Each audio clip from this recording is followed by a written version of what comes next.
It is absolutely impossible to watch any of the Minions and Despicable Me movies and not get a ton of laughs out of it. But for sure, while we are doing that, several hidden details in these incredible movies end up simply slipping right under our radar.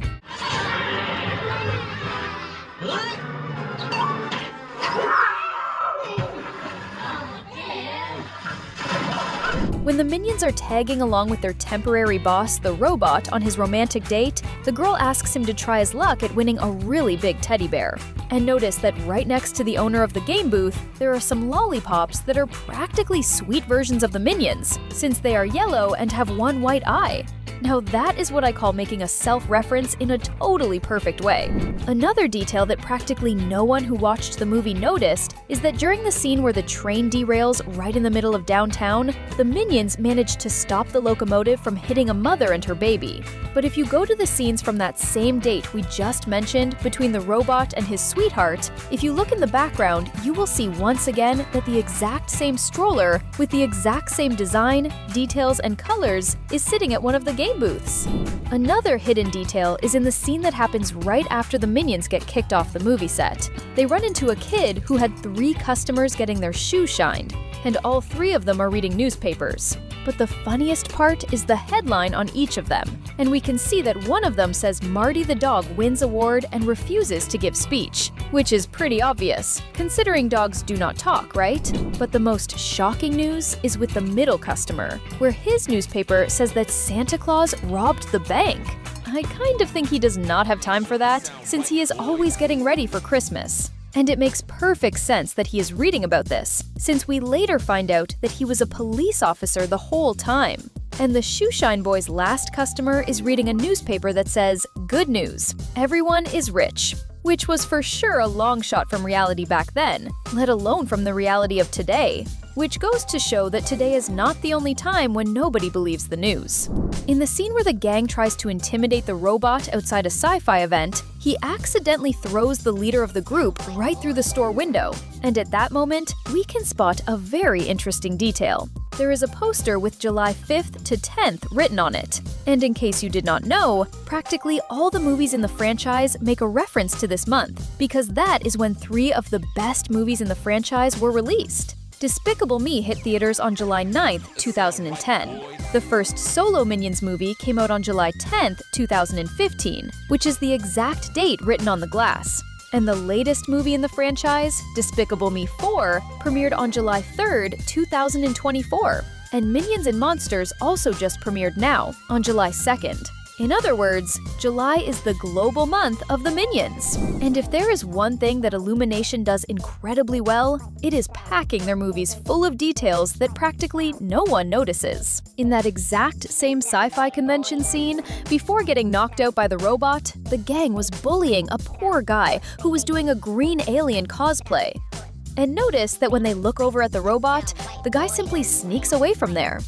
But the most interesting part is that after the bad guys are all passed out, if you look closely, while the robot is talking to the Minions who want to make him their leader, that same guy who ran away from the gang is hiding and listening to the conversation from behind the candy cart.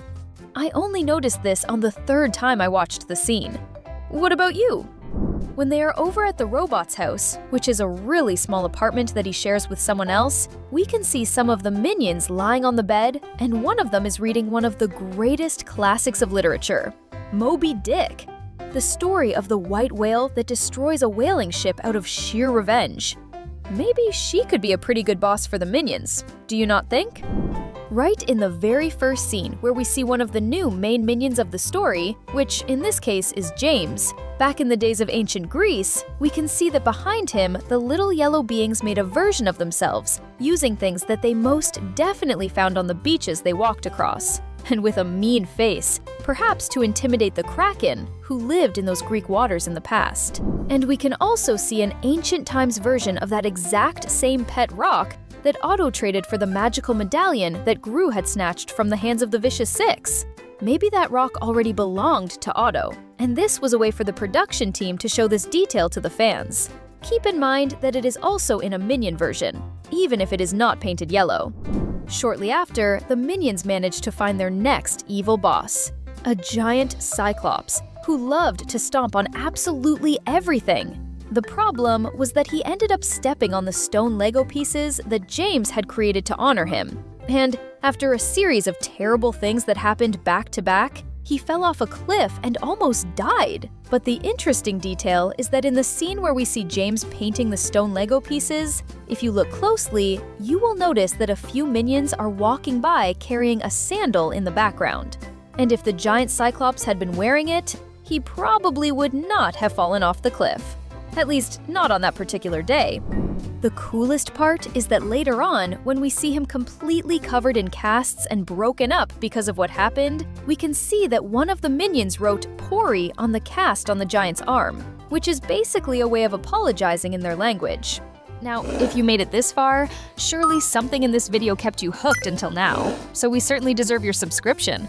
Skipping ahead a few years into the future, after the minions practically destroy the town where the new Western movie is being shot, the director goes running after the yellow beings once the twin brothers who own the studio love their acting.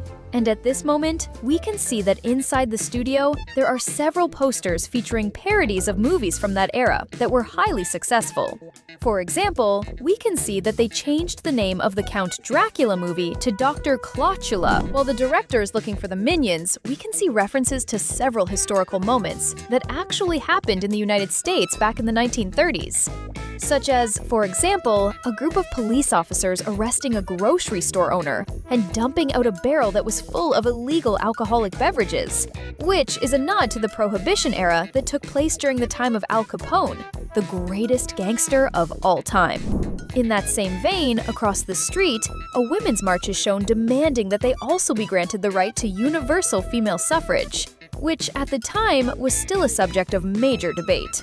When the minions step onto the movie set for the very first time, we can see that several different types of movies are being filmed there, including a Western where a bar fight scene is taking place. And it looks like one of the actors forgot that the whole thing was make-believe. So much so that not only does he smash a chair over the back of a fellow actor, but he punches another actor so hard that he falls onto a mattress. And if you look closely, you will notice that he spits a tooth out of his mouth. Going back now to the beginning of the movie, in the scene where the tour guide tells the lost history of the minions in the world of cinema, we can notice that the map where the story begins is completely filled with puns like blah blah boat, which is a mix of blah blah blah, which we all know what it means, plus the word boat, keeping everything in a minionese style, which is the language spoken by the minions. Right after that scene, looking at another part of the map that shows how the minions traveled around the world by canoe, we can find a really cool reference to one of Gru's daughters, since there is a place on the minions map called Margot Bay, which is exactly the name of our favorite villain's oldest daughter. Following the trend of weird names on the maritime map of the little yellow beings from the story that took place centuries before the very first Despicable Me movie, we can see that there is also a location called Mati Gru Oceanus, which is clearly a reference to the future leader of the Minions who appeared in the last two solo movies of the best villain sidekicks in the animation world, even though he was still just a kid. In fact, if we stop to think about it, the name of this place is basically a Minionese version that says something like Mighty Gru, proving that this is truly a tribute to Lucy's husband and the greatest boss the Minions have ever had. Another really cool detail on the map, which we are absolutely sure was made by the little yellow beings themselves, is that the Minions called the land where they served the wizard simply Abracadabra. I have got to admit that this was just pure genius. Right at the very start of the movie, we can see that the present-day tour guide is taking a group through some sort of Hollywood cinema museum. And in that scene alone, we managed to find several references to historic movies that many of us were not even born yet when they were released. For instance, we can see a recreation of the classic scene featuring the lead boy from the movie E.T. the Extraterrestrial, a film from 1982, where the boy simply floats on his bicycle alongside the visitor from another world by the light of the moon. At the same time, if you look closely, you will also be able to spot a recreation of one of the most iconic scenes in the history of cinema, from the movie Jaws, where the giant killer fish practically destroys the main character's boat during the final showdown. The interesting thing is that this was the exact same movie that was playing at the movie theater where Minnie Gru let off a fart bomb in Minions 2. And you can also see a recreation of the cover for the 80s comedy movie Airplane, where the airplane gets tied up in a knot. Not to mention that the movie playing at the fake movie theater located inside the museum is none other than the classic movie Frankenstein, which we all know so very well. Our list is over, but you don't have to leave. We've set aside 2 videos right here on the side for you to keep having fun. Pick one and let's go to the next one.